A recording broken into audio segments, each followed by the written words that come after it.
sa'yo yun, ma'am? Check ko lang po yung Linet, no? Linet. nasa kabilang. Tama ba yung address? O, Opo, kaso yung address po ng mismong building. Tatang po po kayo. ay, dito? De Los Santos. Kaharap po ng yun. Ah, kaya pala eh. Dito kasi lumabas. Sige ma'am, check mo muna. Para sure. Hanawakan ko, para di ka mahirapan. Yung box, yan. Pindutin mo lahat ma'am, para safe.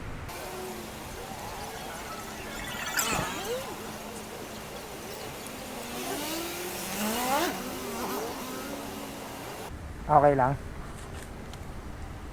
Ito yung ano yun, kasama. Nakita mo na? Bali, 1,156.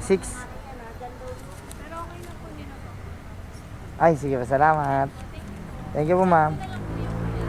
Ano pa? Ah, sige po, salamat po. Eh, nung galante, no? Estudyante pa lang, no? Galante na. Paano pa kaya pag nagka-work na si ma'am? Yun, sana maganda yung kapalaran ni ma'am, no?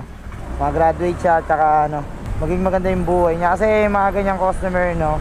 Nakita mo naman, estudyante pa lang, di ba? Nagtitip na siya, so paano pa pag professional na siya, no?